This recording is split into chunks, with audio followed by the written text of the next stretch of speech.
It's time to laugh, learn, and take your photography to the next level with your favorite cowgirls with cameras, Cara, Kim, and Phyllis. Welcome to the Cowgirls with Cameras podcast. I'm Kim Beer with Kim Beer Photography and Be More Business. I'm Cara with Fast Horse Photography. And I'm Phyllis with Phyllis Burchett Photo. Good afternoon, Hi. y'all. Hello. Doing something a little different today. It's not freaking me out at all. What are we doing different? Well, the poor people listening to the audio version of this won't know that it's any different. Yeah. But we are recording the video. So if you want to see our faces, and this is going to be a true challenge for all three of us because we tend to make faces at each other because we don't get concerned about that because we don't video this normally. So hopefully this will pass muster. If you go to YouTube and you find no video, you will know that we did not like the video. Oh, tell them where to find the video real quick too, though. Yeah, so that video will be on my YouTube channel at youtube.com/Kimberly Beer. And you will be able to find it in the Cowgirls with Cameras podcast playlist. Yeah. So pretty exciting though. It is exciting. I am truly thrilled about it, but I also know that it's a big step. And so if you, like I said, if you go there and there's no video, please know that there will be episodes with videos as soon as we are okay with it. But as we look good enough to be on video. This as soon as we deem this good enough to be able to get it to the public. Fine. You guys look gorgeous. I came straight from the gym. It's all good. We'll figure that. We'll work the kinks out. This is the right move. I came straight from the ranch, Cara. It's not like you're the only one that's been out and about today. Okay. All right. Well, I was fully prepared. Thank you. I was not. I wasn't even here on time. So it's because you're the one that tells us what to do, and you didn't tell us what you were doing. I did too. Yeah. After I had After I had already left the house for the day. It's all good. We're good. We can handle It's all good. We're good. It's all good. It's 2025. So let's get on to that. Look at us. So new year, new podcast, new year, video. New video podcast. We're on it. And it is we have not done this since the holidays. So yeah. We're a little we've got a lot of news to likely cover, and we're going to try to keep it short. So, who would like to go first in the holiday rundown? I can go first because I don't have a ton to report. All I did was holiday stuff. I literally took my tree down yesterday, and it's what is today? The 6th of January that we're recording this. So I've had company, I've had holiday, and today feels like the official first day back to work since Christmas or before. So probably the week before Christmas. Ditto on that. Yeah. Even though I was working, it was so sporadic, and my son was supposed to go back to school today, but he's been homesick since Friday. So first day back to school and he's homesick already. So, that's all I have to report. I can't think of another thing. What about you, Phyllis? How was yours? Well, my holiday was great. I mean, it's kind of for me been the same way. I mean, between Thanksgiving and Christmas and New Year's, my birthday, and just, Happy birthday, by the way, officially. Thank you. I was a New Year's Eve baby, for those that don't know. And we won't go into the year or the age or the number. But anyway. Who was president? Or what the price of gas was. Or whether something was invented. Yeah. Or whether there was actual vehicles and cars and shit on the road. Yeah, we won't go into that. That was way before the internet, yeah. But I've had a really good holiday, and I'm like you, Cara. Even though I had a lot of friends in and family, and either they were here, I was going to see them, and got to see I actually got to hang out with some friends I haven't seen probably in 20 years. So that was kind of cool that I used to ride horses with, and had a great holiday. Sporadically been getting things done, got my newsletter done every week. So got some stuff done that Kim wanted me to get done for our new community. So anyway, that's it. Yay. Happy New Year, everyone. That's right. Happy New Year. What have you been up to, Kim? Well, I had grand plans to get a multitude of things marked off my to-do list personally over these weeks where no one really bothers me because it's the holidays and nobody wants to do business. And it ended up being one of those things where, excuse me, I dusted off a novel that I started ages and ages ago and started writing on it again. And then, of course, I have a friend who says that if you want to clean your house, start writing a book. So that actually happened. I dusted off the novel, got back into it. I mean, I'm well into this, by the way. Got distracted and cleaned my entire house and organized my closet. And it's just been a whirlwind of distractions. And then I'm like, okay, I'm too far into the vacation to do anything.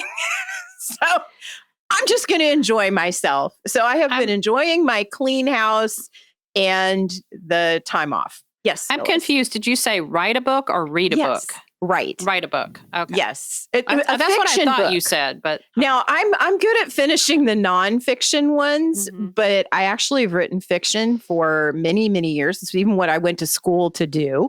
And this character came to me a few years ago, and I started in on her story, and she just showed back up over the holiday season. And I know people may think that's really bizarre, but she did. She showed back up and is like, hey, I really think you should finish my story. And so now I'm working on her story, and we've been in deep negotiations, which is part of the reason I get distracted and clean things.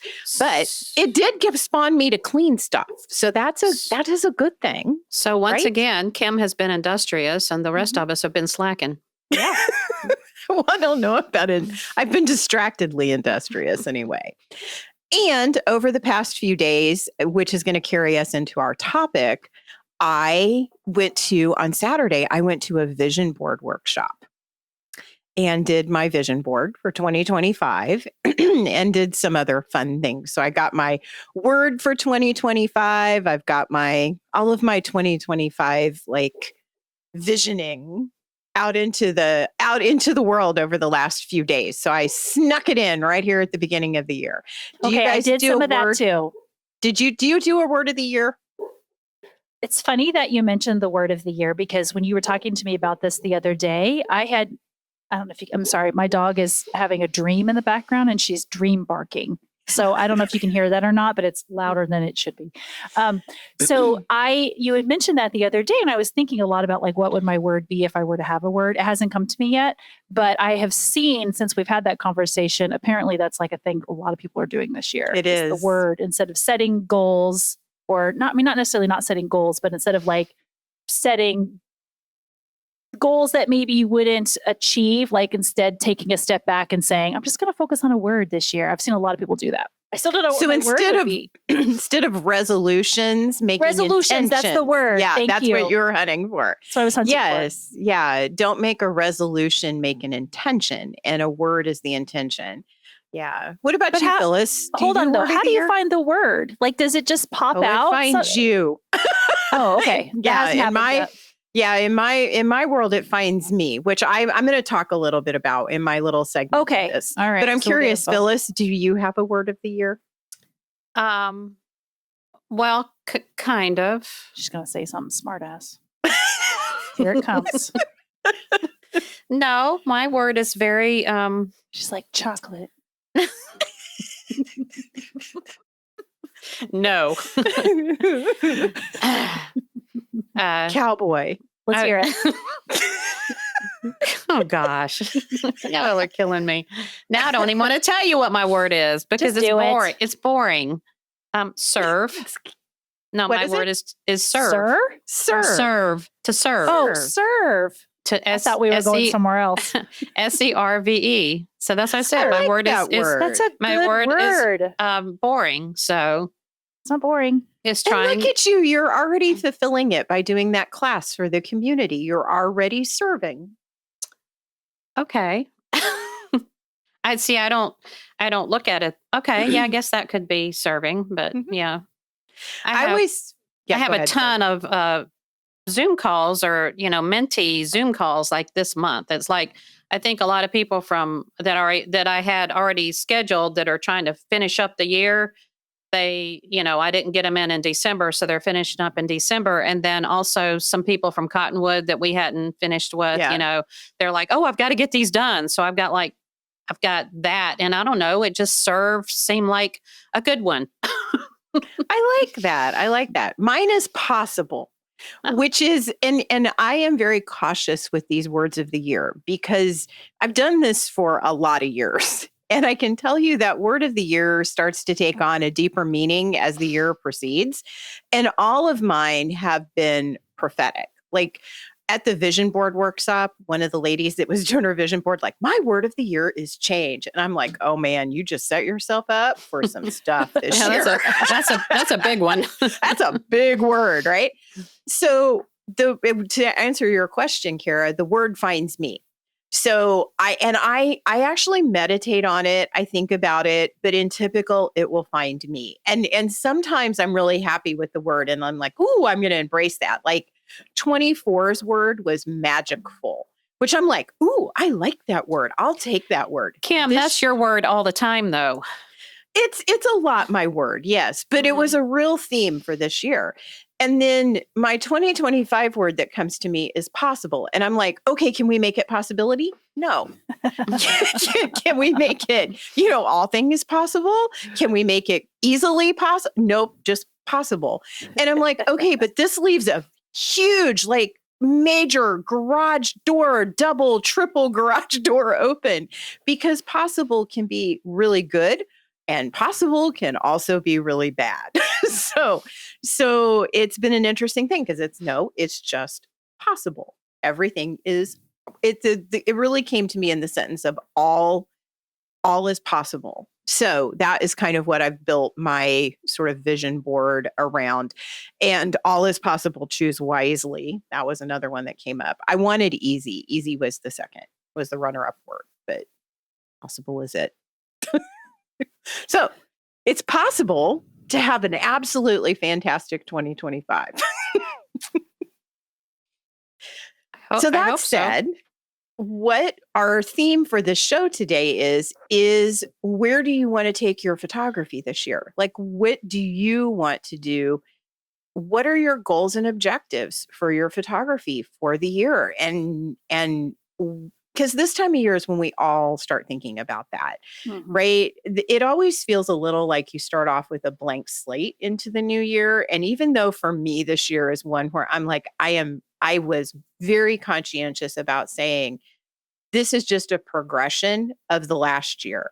This is not some clean slate that got wiped off and all of the problems of 2024 and previous went away. It just is, it's my year to continue on. So I tried not to think about that being a clean slate. But a lot of people really want to work on those goals and objectives in January because it makes a lot of sense. It feels like something has flipped, right? We've moved into something new. And so today, what we're going to break down for you is looking at where do you want to take your photography in this coming year specifically? And I'm going to talk about looking at it from looking at a photography business. And business, I want you to understand, doesn't necessarily mean like you have to have a shingle put out as a photographer. It can be the business of your hobby. It can be you concentrating on your hobby as a goal for this year. So let's talk about setting goals and objectives. And I think the first thing I want to do is just remind people is that there's a difference between those two things. A goal is something that is overarching. An objective is quantifiable. And truthfully, in order to be successful, you need to have both. So if you want to, let's say you want to improve your editing skills, that's a goal for you in 2025. The objective is, what does that actually look like? Like, what quantifiably would that mean to you so that you know when you've actually reached that goal? Now, here is something that I think is super important, especially for people like me who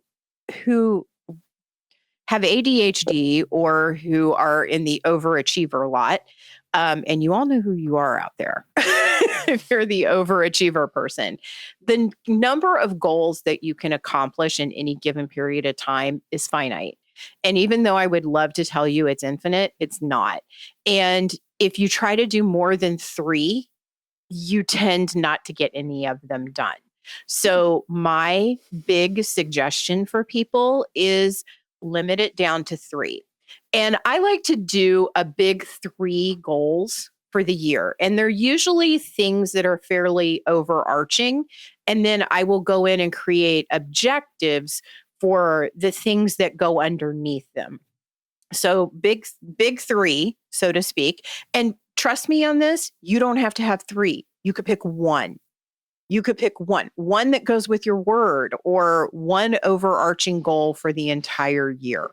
So that's perfectly fine too. The fewer of those that you have to look at, the more likely you are to key into success. It all has to do something we all know that is important in photography, and that's focus. Written goals have a higher success rate than goals that you just think up in your head. So write them down. And then finally, there's step-by-steps in each of those goals.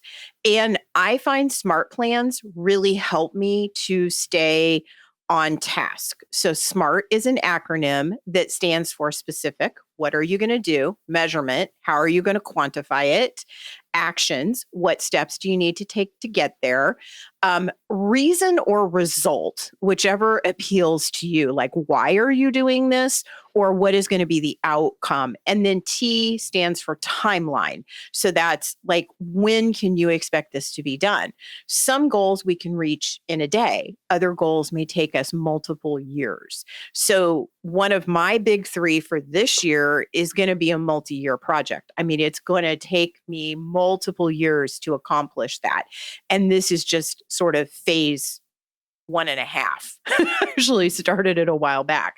So just think about that in your SMART plan. So that's the kind of button down stuff when we talk about goals. That's what we're talking about, goals and objectives.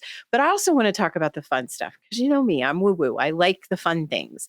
And so I love vision boards. I think that it makes your brain and your soul so happy to see pictures of the things that are where you want to move into. And it's interesting in vision boards, because I did this workshop this weekend with a great vision board leader named Jen Du Bois. And she is amazing at leading these. And one of the things she says is that you can pick photos and pictures that make your subconscious happy, but they don't necessarily need to represent something specific. So for example, the example that she gave in the class was, she had a person at a vision board workshop cut out a picture of a donut with sprinkles on it. And the woman is like, I don't know why I have this donut on my vision board, because honestly, I'm gluten-free, I'm on a diet, I'm really concentrating on my health, and having this donut with the sprinkles on it, I don't understand what it means. But she thought about it a little further, and by the end of the workshop, she had determined that the sprinkles meant variety. They meant something fun and exciting in her life, not necessarily the vision of just the donut and eating a donut, but the sprinkles meant something else to her subconscious. And that's what you're looking for. And when you put the vision boards up in front of you, like you have them hanging, I have one's hanging over here in my office. I have another one that's on the other side of my computer screen that are goals that I want to reach. It visually cues my subconscious, even if I don't consciously look at it, it cues my subconscious to gear towards that goal. So it's so important to have those visual reminders around you. And vision boards can be something that you create that would be like multi-year or a single year or a quarter or even a project. So for my novel, I started piecing together some things that I want to do for a board around the novel to help me be in the mood to be around that novel. So it can be a multi-use thing. Now, this year, I also, have you guys watched on TikTok or on Instagram, all these people with that wasn't on my bingo card for this year with all the crazy that goes on in our world, right? So I was talking with a girlfriend of mine, and she's like, we made one of those as a family, and to see what we can guess is going to happen in the year. And I'm like, but you guys made one that has all kinds of negative stuff on it. I want a happy bingo card. And so I made myself a personal bingo card that has things on it that I want to accomplish in 2025. And at the end of the year, I'm hoping I can black out my bingo card. Have you guys ever played bingo? You're going to do a coverall, or are you doing a straight bingo? Because I need to, what's the prize? I don't know. Okay. For me, it's that I got everything that I wanted, but I want a blackout bingo card. But if you did like a straight bingo, every time you accomplished and got a line completed, you could celebrate. That's then true. when you get a coverall by the end of the year, you can do something extra special. Do something extra. I like that idea. I'm having Cara. to look up these bingo cards you were talking about. The big. I sent you a picture of mine. Oh, I hadn't looked at yours. I was looking. I forgot you. And she was upset that I didn't send it to her to begin with. It's got a lot of stuff on it. Well, Phyllis, there's 25 slots. Wow. Anyway, so bingo is another thing you can do. And you can find endless bingo card templates on Canva. Trust me on that. Just enter bingo template and it'll be there. And then just change the little things. I took one that was for guests at a party and changed it over into being my personal bingo card for 2025. And it's fun, but it gets you thinking about it. And then I put my bingo card right up here next to my face because I remember I want to keep these goals in my face. So it's right there. Nice.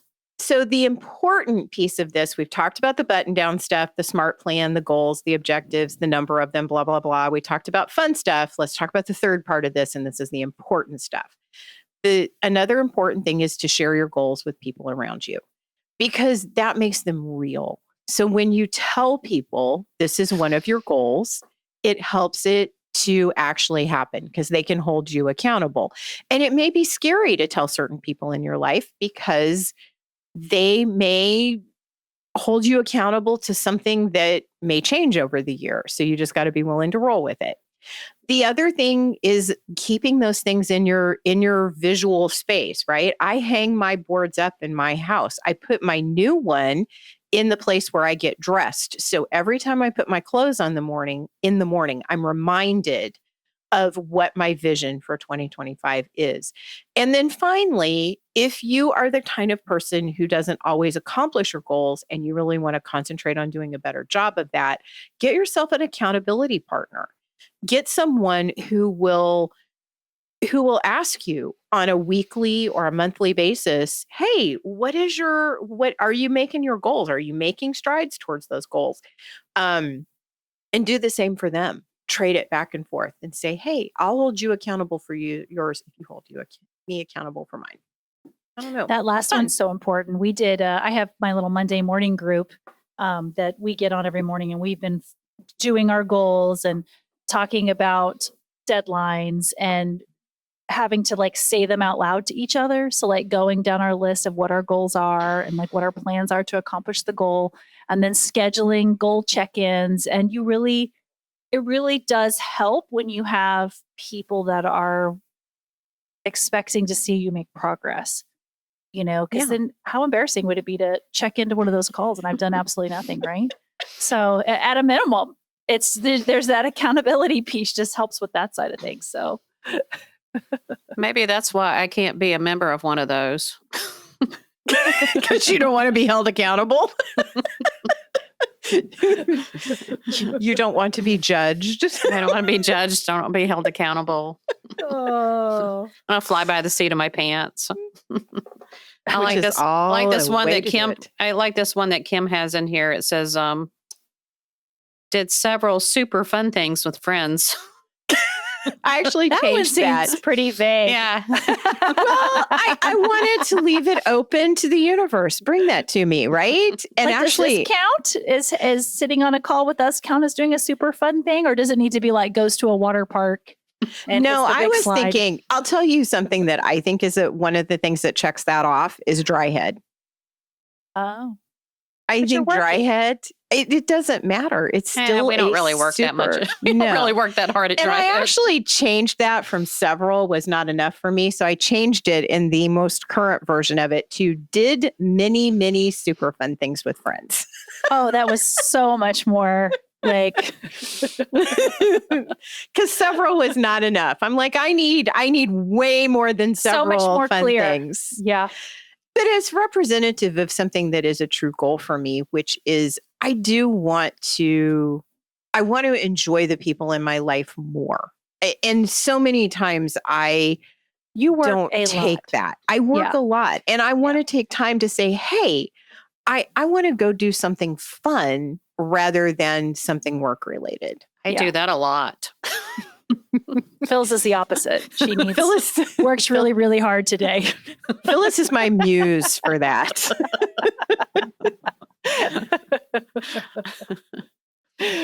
Oh, that's funny.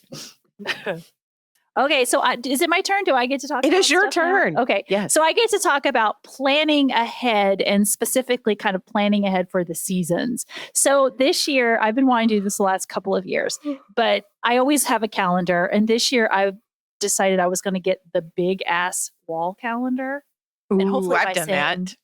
By saying ass, I'm not going to get our podcast like red listed or something, but I got the big wall calendar, the big one that has all the months and the weekends and everything on it.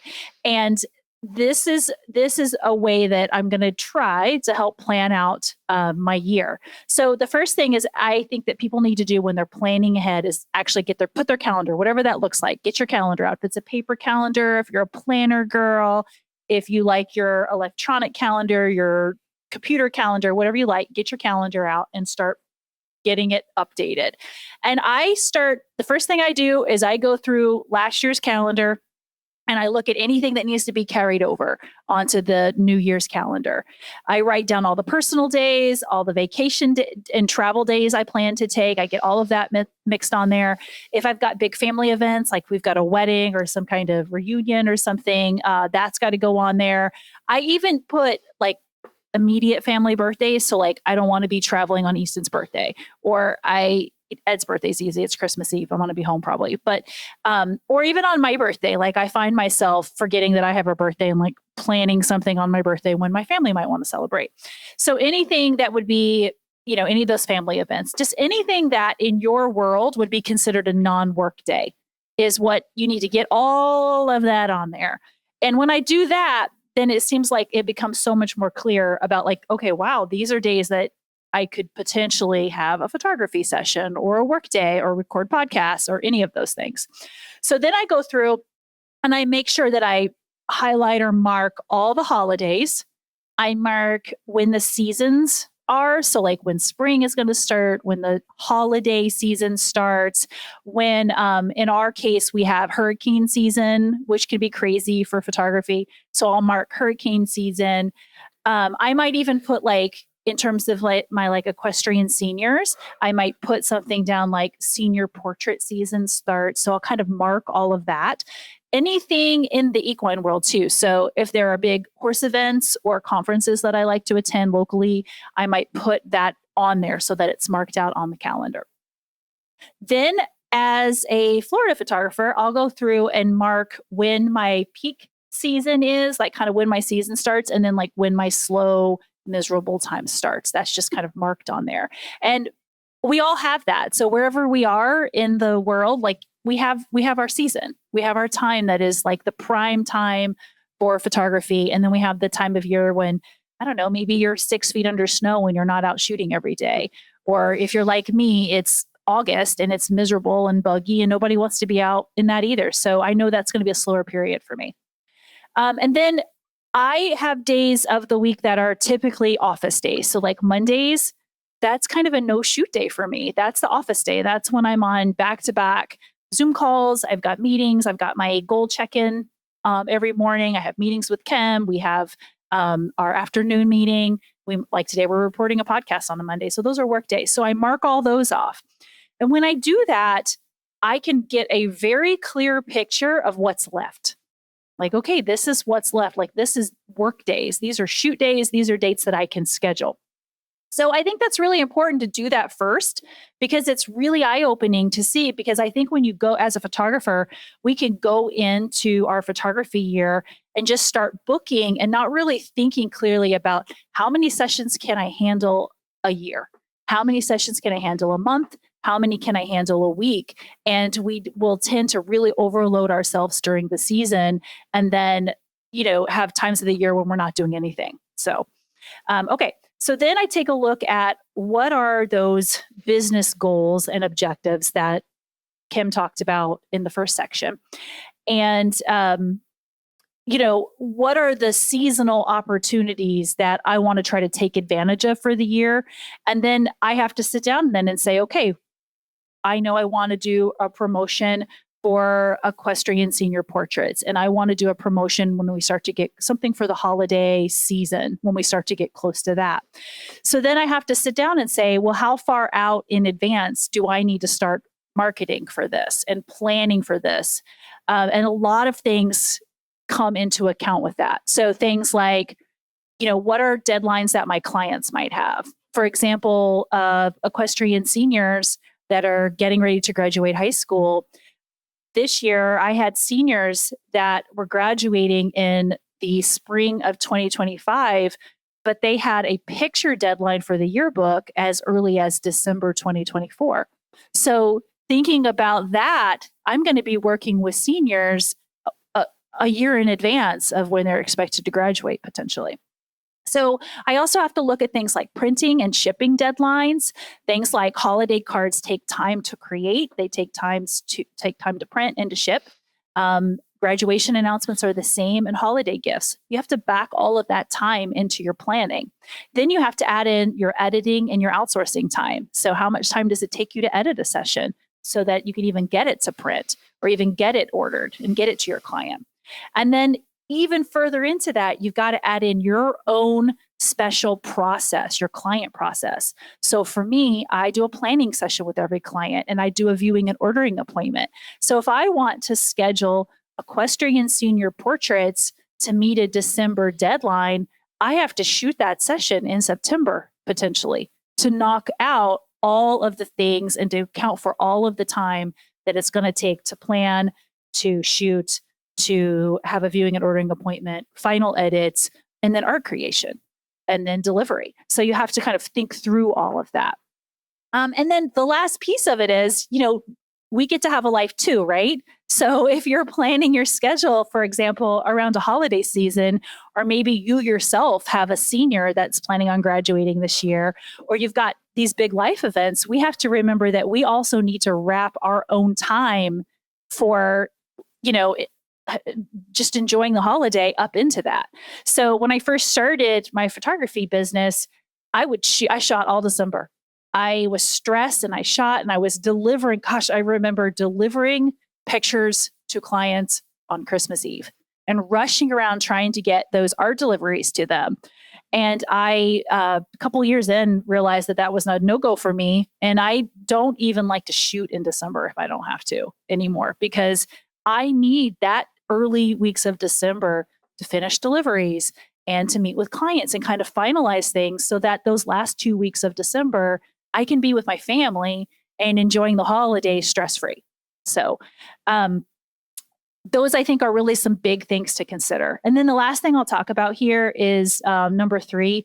Don't be a last minute, oops, everyone else is doing something, so I better do it too photographer. Because I see that all the time online. I'll see someone, 2 weeks before Christmas saying, I'm offering Christmas holiday minis. And I mean, I feel like that was someone that had some time on their hands, saw other people putting out beautiful pictures of Christmas images or holiday images and realized they didn't do that. And now they want that content, or now they want to create that. And they're very last minute trying to get that done. But the truth is they probably won't be able to make any money off of something like that, because how do you, in the last 2 weeks before the holiday, shoot that, deliver that, and then have them actually be able to do something with those pictures? So there's not a lot of opportunity there. So if you want to plan for the holiday, now is the time to plan for Christmas 2025. at the beginning of the year. This is the time to start that planning. So, planning for the holidays and those milestone moments, it takes a lot of planning and promoting that needs to start months in advance. Some of them even a year or more before you want to reach, if you want to really reach that ideal client. Another great example, I've mentioned those equestrian seniors, those high school seniors. They are already planning and selecting their photographer by the end of their junior year. So if you're not marketing to them a year and a half in advance at a minimum, then you're going to miss the boat on those guys. They're thinking about scheduling in the summer prior to their senior year. They're at the end of their junior year. So when you start advertising to the current year seniors and you wait till the end of the school year, all you're going to get are those last minute clients that kind of forgot that was something they needed to do, or maybe didn't value that photography because they've had so many other things going on. And the even harder part of that is then you're thinking about backing up when those pictures are happening, because you're coupling that with all of the other expenses that come into having a senior at the tail end of their year. So they're doing other things at that point. So you want to think in advance about what are the things that are happening in the life of this person that you hope to market to, and plan around that. So that was very disjointed, that last one there. But I think the goal is you've got to take the time now to start laying out that calendar on how you're going to have a very successful spring, or how you're going to have a very successful holiday season. Any questions on that, or anything you want to add? I have something that I want to add, in the fact that this is appropriate. Cara just went over this as based to a portrait photographer. Sure. But honestly, this is true of every kind of photographer. So, and I think I want Phyllis to talk about the fact that from an editorial perspective, like when you're being published in magazines, or you're working on things that need to go into shows, or you're working in a multitude of other areas, you've got to be thinking ahead of what is your goal for the year, and how am I going to accomplish that, and how is that going to fit into the seasonality of this year? Yeah. The same is true for my chosen love of life, which is commercial photography. So you've even got to be further ahead of the curve, because your client who is in business has got to be ahead of the curve to reach their clients. So if you're talking about shooting for holiday campaigns for a corporate client or a business for next year, you really have needed to get that done this year during the holiday season in order to be able to accommodate that for the next year. So, and if you're a hobby photographer, this works as well for you, because there's times that what you love to shoot is more accessible than other times. So all of that. That's so true. I mean, when you think about like the magazines and any kind of submissions that are coming out, I mean, they are quarters in advance of what they're putting out there. So, if they're looking for, like right now, they're probably looking for summer or even fall imagery. And here we are in January. Well, like we know that Western Horseman we kind of know a date when they're going to be looking for their submissions for their calendars for 2026. Yeah. I mean, I know that I need to design my own calendars that I put out by a certain date. I mean, these are all things that need to be put on my calendar and don't forget to do this, So, yeah, because I mean, a lot of times it sneaks up on you before you realize it, and it's too late to get it done. Yeah. Well, and Phyllis, just had a question for you. Do you set objectives at the beginning of the year, or at any point in time for that matter, on like how many calendars you want to sell, or on how many art pieces that you want to complete and get into your home decor catalogs or something like that? Do you quantify that at all, or do you just kind of fly by the seat of your pants? I fly by the seat of. Don't you know me well enough to know that I kind of fly by the seat of my pants with almost everything? But okay, so here's the thing. It's working for me. So for all the pantsers out there, all of those of you who like to fly by the seat of your pants, you can still be successful at that. I will tell you, probably Phyllis does not give herself enough credit in the fact that she does think about it. She does. It may not be like an official thing, but I can guarantee you she's already done some thinking about, oh, I would like to do this year to be able to accomplish that for the home decor, or I'd like to have these type of shots to go into my calendar, or those kind of things. Yes, that kind of thing. Yes. But I don't specifically go, I want to sell 100 or 200 calendars, or I want to, exceed how much my publisher paid me last quarter, or because that's so, I really Imagine don't. how successful you would be if you did. Yeah. I'm curious if you did, what would happen? I am too. Like if you actually looked at that and said, maybe I'd like to try that for the next quarter and see. I don't know that I have peer pressure, Phyllis. Peer pressure. As far as the publisher goes, I don't have a lot of control over that, though. You know what I'm saying? I don't. Other than getting the work to them. So if I like last year, I only submitted to them one time, but I submitted like 50 images at once. So and they may or may not take all of those. So as far as what they sell, I really don't have control over that. I do have control over how many I get to them, and looking to see if I think they're going to be marketable or not. Yes. So there you go. There you go. And there you go. Would you like to talk about the bucket list now? Now that you've said your piece. Well, I just think it's funny how, we're all in kind of a little bit different stages of our careers and life, and I'm obviously in a later stage of both. And so for me, at this point in time, I need to make money because it is my full-time job, but I also want to enjoy what I'm doing. And so my thing is to have a bucket list. And when I go do spec work, or what I call spec work, if I go like shoot something that's just something I want to shoot, thinking that maybe I'll make money off of it. I don't know for sure I'm going to make money off of it. I'm hoping I do, but it's going to be something I really want to do. So I have, if you know me, then I have lots of things on my bucket list. Everything from photographing Hereford cattle, which I checked off this past year. So we can stop hearing about the Herefords? Oh no, I still want to shoot them because they were so pretty. So I'm there. If there's Hereford cattle, I'm still there.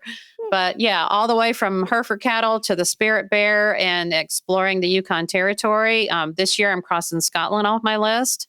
I don't think you're ever too old or you're never too young to start a bucket list. There's always something to create and something that evolves as you go along. Your bucket list can evolve. It doesn't have to stay stagnant. You can check things off, or you can cross things off that maybe you decided you didn't want to do that particular thing. But I think the older we get, time goes by really fast, and it's important to avoid regrets later in life about what you wish you had done. A bucket list of experiences and places to visit can keep your hopes and dreams alive, which I think is really something great to look forward to. It can also help you identify and pursue your life goals, your dreams and experiences. So, I guess a bucket list is not far from what you say, like when you say goals and what was the other one? Objectives? Objectives, yes. It's not too far different from that. I don't think it's different from that at all. But all this can lead to a sense of purpose, a sense of accomplishment. It leads to great memories, all while pushing you to step outside your comfort zone and explore new possibilities. While it enriches your life and makes you, it helps make conscious choices about how to live life to the fullest, I think. And they don't have to be business bucket list things. For me, my business bucket list things kind of are the same as my personal bucket list things, though. But because I love photography so much that it's a personal thing for me. It's not just a business thing. It's photography is a very personal thing for me. But creating a bucket list prioritizes your goals and can even spell out how we want to be remembered especially for me in this stage of my life. Stop. Yes. You have to stop. I can joke about it. You cannot. You're scaring me. I did that on purpose. No, you better have. It can also bring emotional and physical health benefits. That's what I love about it too. So, but and like Kim said, make it tangible. Create a vision board. Write down and display your list. Share it with your friends. And even do some of these with your friends, because they can strengthen your bonds with friends and create great experiences.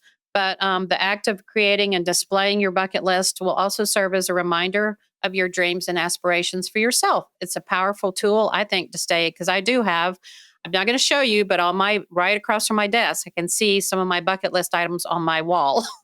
But it's a powerful tool to stay motivated, inspired, and focused on living a very fulfilling life. It can also be about the person you really want to become and the feeling you have when you do reach a goal. I think don't just savor when you've reached that goal. Savor the journey that it took to get there. Like, really enjoy it. A bucket list really doesn't have to be elaborate. It can be so many different things for so many different people. But I think for me, just listen to what your heart really desires, and your bucket list can be a great lifelong journey of discovery. Yep. Aw, there you go. That's awesome. Well, if your heart desires joining us at a Cowgirls with Cameras event. Nice segue, Cara. Learn more how to do that at our website, cowgirlswithcameras.com. Just click over to our events page. And did anyone else have anything they want to add before I jump into where they can find us online? I think if your heart desires meeting each of us personally, you'll have to join us at a Cowgirls with Cameras event.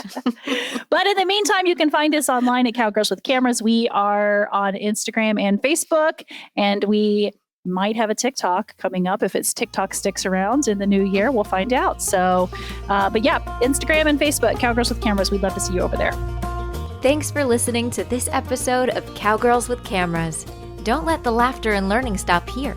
Join our community on social media and be sure to visit our website for more opportunities to fulfill your photography goals. Head to cowgirlswithcameras.com. That's cowgirlswithcameras.com. See you next time.